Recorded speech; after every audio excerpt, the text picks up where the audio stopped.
What's up, everybody? Welcome to Move the Sticks. DJ Bucky back with you. Buck, how was the weekend, buddy?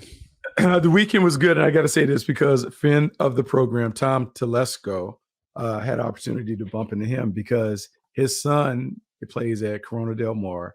It was a 7-7 event, Battle of the Beach at Edison High School down in Huntington Beach, and so I had a chance to bump into Tom at a concession stand. My team was not participating, but I just kind of wanted to go and see what they were moving and shaking. And I'm gonna say this, DJ. Some of those 5 stars that are coming out of Southern California that are going to some of these big schools, like they're going to Georgia's, Alabama's, they are as advertised. I mean, as advertised, these kids that we're seeing coming out of the area, the guys that have all the stars or whatever, it's great to catch them now when they're in high school because the talent is only going to get better as they continue to get more coaching and more skill development. It's amazing. Yeah. Still, it's interesting to me that SC is not able to reel more of those guys in. I don't really understand why they can't put a fence around the backyard, but maybe it's another conversation for. I think what happened is that first wave of guys that got to the South and came back and told all their friends. It's different. It's different, man. I'm telling you, it's different down here. The intensity, the crowds, the atmosphere, how you're treated in the community, everything's just different. And I think with the world shrinking because of social media and because of high school super teams, where that message might have been delivered to the 1 or 2 future players at your high school, that message now gets delivered to all the top players in the region.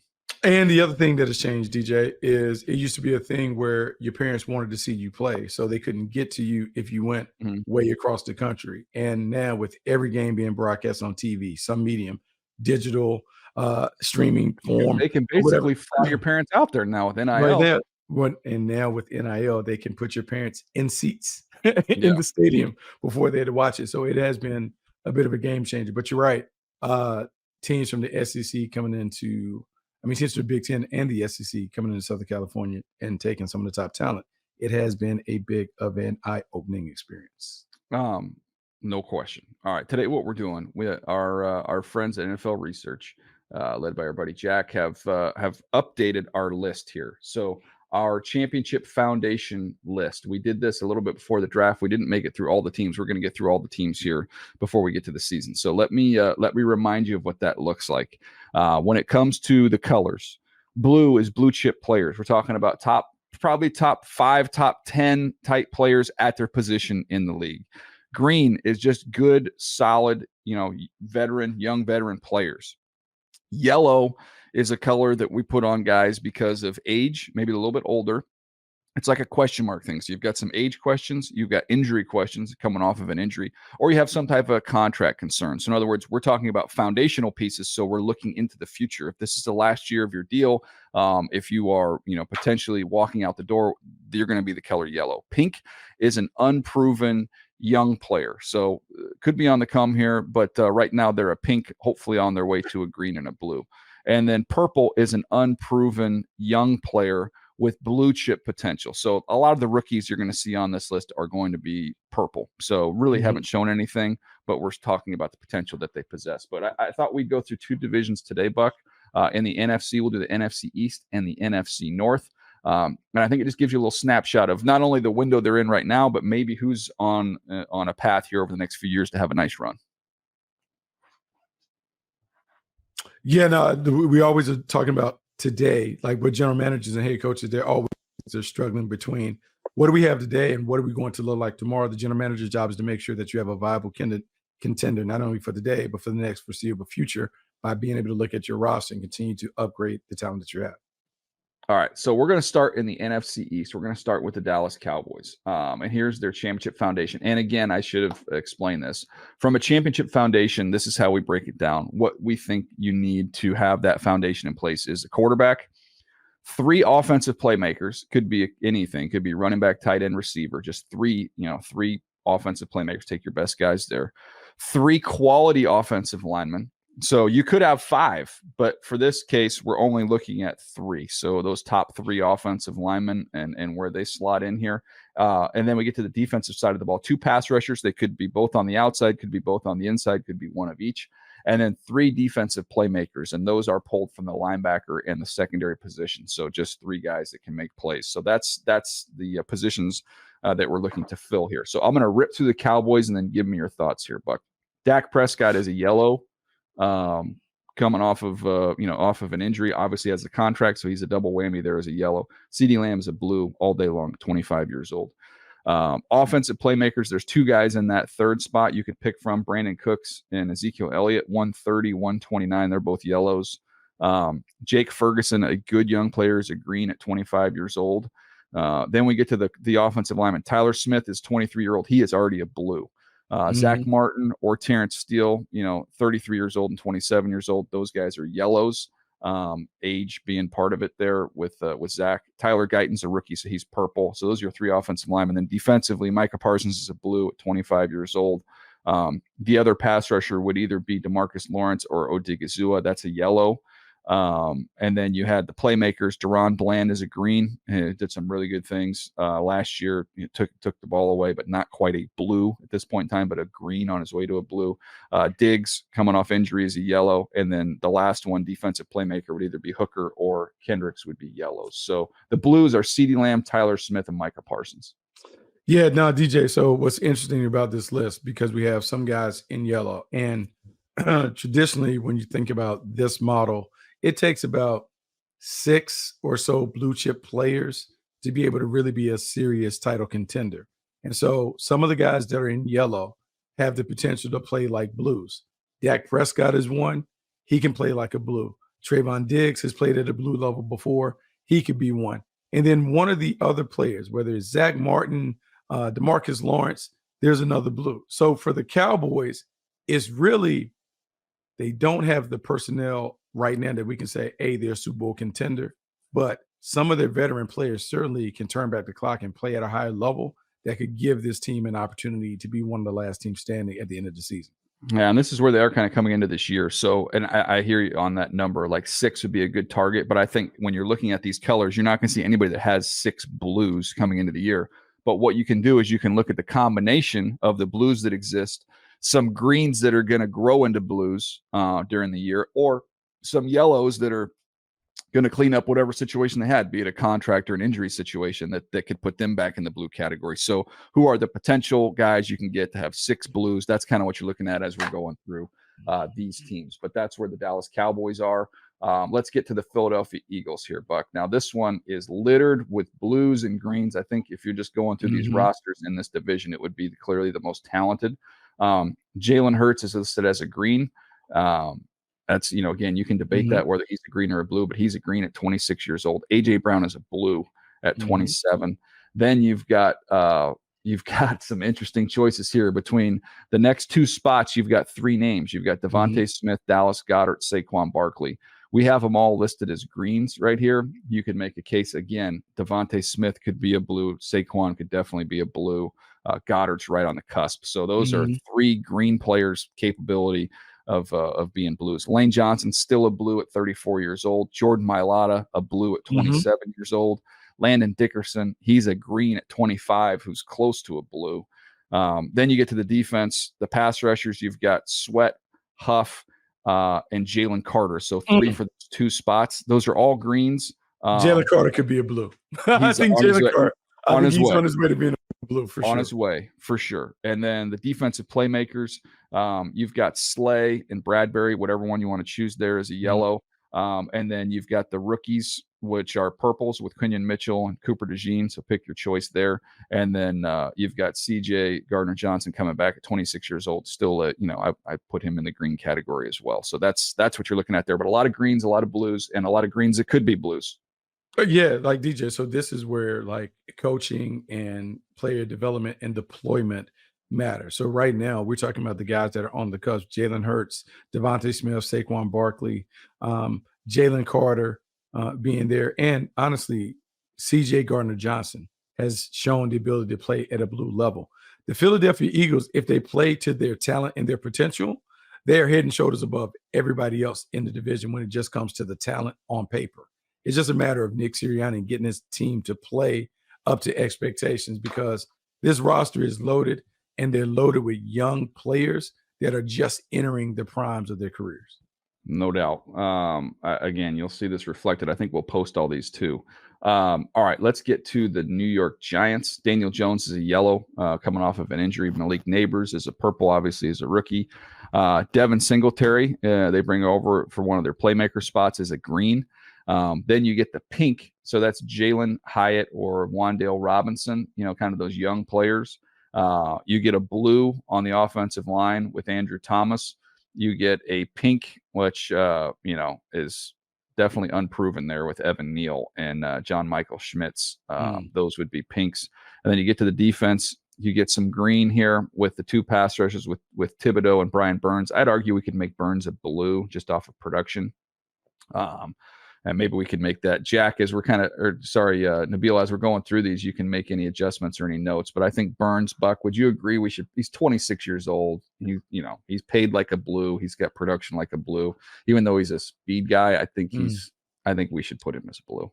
Yeah, look, I think you can regard him as a blue. The funny thing is, though, when you look at his numbers over time consistently, you talk about double-digit sacks. Can he consistently get there? That's the thing that separates the good from the great. He's right on that line, but I can definitely see the seasoning coming off of how he's performed the last couple of years. He could be in that blue category. The thing about the Giants, we can talk about Burns and Thibodeau, and in a perfect world, when they've been great, is because they've been loaded with blue chip talent right along the front line, because that allows them to rush with forward, play in coverage. If Burns and Thibodeau play well, it gives them an opportunity to close the gap on their rivals, because those two pass rushers probably about as good as you can find in the league. And then we get to the playmakers. Bobby Okereke is a green linebacker. He's a really good player. And then you get the pink, the young, unproven guys with Deontay Banks, Newman, or Andrew Phillips. Those are the guys that round out their group. So a lot of pink, a lot of young guys. They're relying on a lot of young players under the age of 25. Hyatt, Robinson, Neal, John Michael Schmitz, Deontay Banks, Newman, Andrew Phillips, all those guys under 25. So they need some of those pinks to kind of climb up into greens, and hopefully, one or two of them can make it to the blues. Let's get to the Commanders here. Jaden Daniels, quarterback's purple. Obviously, it's a rookie. Terry McLaurin is a green. Jahan Dotson is a pink as a young, unproven player. You get the older back here, and Austin Eckler is a yellow. Ertz, the older tight end, is a yellow. So you pick your poison there, whichever one of those guys you want. And then we get to the offensive line, a couple greens with Sam Cosmi and Tyler Biotish, 25 and 26 years old. You get a yellow with Andrew Wiley. Those are the three offensive line guys. You look at the pass rushers, Payne or Armstrong. Those guys are green, picking there. And then Jonathan Allen is a yellow.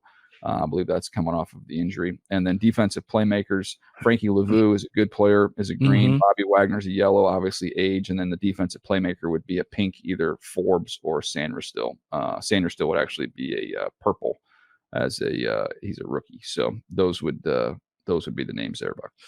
Yeah, so this is one where you look at the task that Jaden Daniels has in front of him. He's surrounded by some solid players, but you wonder if he has enough to really elevate this franchise. It may take another draft or another round of free agents coming on board to help this team kind of supply the roster with enough talent to allow Jaden to get them over the top. I will say this. They have good young pieces where you can see where this team could be competitive. You think about Austin Eckler, Zach Ertz, what they could provide. You think about Deron Payne and Jonathan Allen, the levels that they played out throughout their career, what they could do. Bobby Wagner's leadership, to go with Frank Lavu. Like, they have some intriguing pieces. They just don't have enough foundational pieces to compete at the highest level when it comes to dealing with the rest of the teams in the conference. No doubt. All right. That is the NFC East. As you look at that again, once these get posted, you'll be able to see, and you can have great discussions with each other, as well as we'll chime in there as well on social media and kind of argue for whether guys should be different colors. But that's kind of the format there, and that is the NFC East. Let's take a quick break. Let's come back and knock out the NFC North right after this. All right, Buck. NFC North. Let's go through these here. The Detroit Lions, a lot of green and a lot of blue. This is a very talented roster that Brad Holmes has built here. Jared Goff, you could make a case for a blue the way he played last year. He's listed as a green. Jahmyr Gibbs, I think we might have to bump some of these guys up to blues, but you've got Goff as a green. You've got Jahmyr Gibbs at 23 as a green. Amon-Ra St. Brown as a green. Mhm. You could make a case all those guys being blue, as well as Sam Laporta. I mean, Sam Laporta is a green on here right now, Buck. But just looking at those guys starting right there, Sam Laporta, if we're going to say top 5, top 10 player at his position, I think Sam Laporta is already there. He's already there. And what's scary about them, DJ, we could talk about like in our formula where we talk about 3 offensive linemen, 3 playmakers, and a quarterback. Without really stretching, you say that the Detroit Lions, out of those 7, they could confidently put 5 in the blue category just on their offense. That's how good the personnel is on that side of the football. Yeah, no, because you get to the linemen, Sewell's obviously a blue, Ragnow's a blue, Taylor Decker is a yellow, a 31-year-old here. You get to the defensive side of the ball, Aiden Hutchinson's a blue, Aleem McNeil is a green, got blue potential, is only a 24-year-old. Then you get your choice between Brian Branch and Kirby Joseph as 2 greens. And then the other defensive playmakers, you got Terrion Arnold or Rakestraw, the 2 rookies, they're purples, and you get Jack Campbell, who's a pink as a young player at 24. But going back to your point, you could argue Goff could be a blue, Gibbs could be a blue, St. Brown could be a blue, Laporta could be a blue, Sewell could be a blue, Ragnow could be a blue. So that's 3, 4, 5, 6, 7. All right, so 6 of the 7, because Decker is a yellow, but 6 of the 7 guys on offense we could argue as blues. Think about that. And so think about how explosive this offense was, how it ranked near the tops of the charts in so many different categories. Jared Goff being able to play at that level. This could be a year where we talk about Jared Goff being an MVP just because of the surrounding talent and the confidence that they have acquired in terms of being able to win and being able to have success they've had the last couple of years. This is a very dangerous team, but a very dangerous team with a lot of talent that allows them to kind of flex their muscles when they need to. So I think we go, and I'm gonna make the suggestion here, Buck. You tell me if we're good. I think we move St. Brown and Laporta to blues. Mm-hmm. I mean, St. Brown, I think, is the highest paid receiver in the NFL when he signed that deal before Justin Jefferson's deal. So, I mean, that's representative of that. And I think Laporta, we would agree, is a top 5 tight end in the NFL. So, let's move those guys. You good with that? Yeah, I'm good. Like, that's just 2, and I'm saying we know that Jared Goff is on the fringes. Jahmyr Gibbs will have a breakout year this year where we all talk about. He'll be a blue. He'll be a blue by the end of the year. I mean, but you talk about 4 blues on offense. Oof, that's good. Yeah, man, that's good personnel. All right, Nabil, we gave you some homework there. Let's get to the Green Bay Packers. A lot of green here, which signifies they have just a lot of really good players. Offensively, Jordan Love, 25, is a green. Jaden Reed is a green. Josh Jacobs is a green. Christian Watson we have as a yellow, coming off a little bit of an injury there. But they, again, a whole host of other offensive playmakers you could consider for those spots. Quality offensive lineman, Elton Jenkins is a green. Zach Tom is a green. And then you've got some younger, unproven players between Rasheed Walker or Jordan Morgan. Those guys are pink right now. Jordan Morgan should be class 24 on that, but he's 23 years old. So that's the young guys there. Defensively, Rashawn Gary is a green, close, potentially being a blue. Kenny Clark is a yellow. Jair Alexander's a green. Xavier McKinney's a green. And then your choice between Quay Walker and Edgerrin Cooper. Those guys are young, 24 and 22-year-old young guys that are just young. We got to get them some more experience. But man, that is I would just use the word really good. Like that is maybe not the high end that Detroit has, but man, depth wise, that is a deep, deep group there in Green Bay. I wish I was good enough in poker to be able to give the analogy of when you don't have all of the high end face cards, but you have a good enough hand to be able to win some hands. That's what the Green Bay Packers have. When you look at what they have in comparison to the Lions, we talked about rattling off all of these blue players that they had. We talked about 4 out of 7 on offense and being able to throw Aiden Hutchinson in.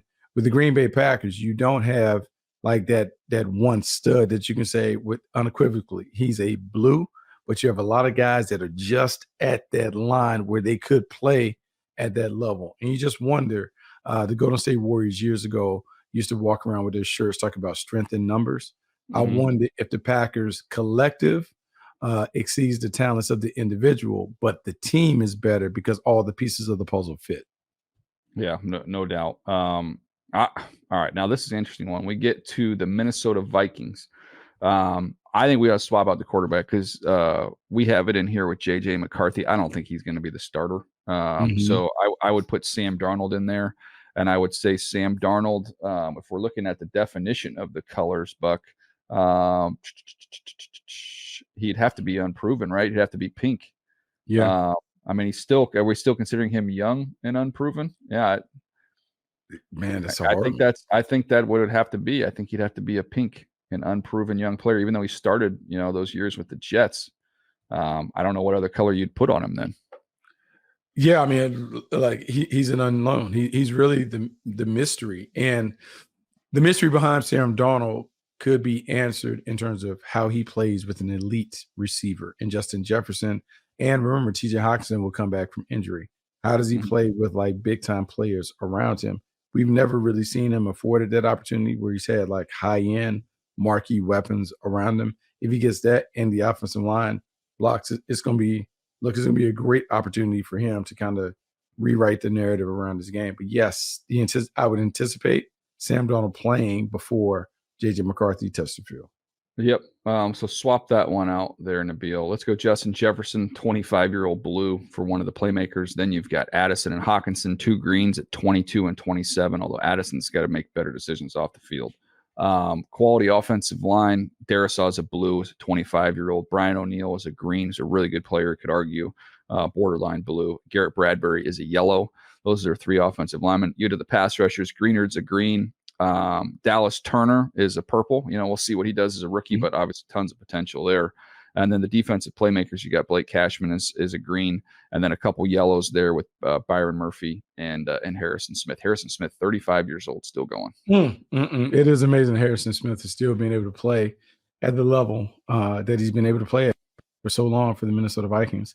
This team is good. It's solid, man. The one thing that's really interesting about that division, the NFC North, man, it is going to be very competitive. The black and blue division is back because these teams are really evenly matched.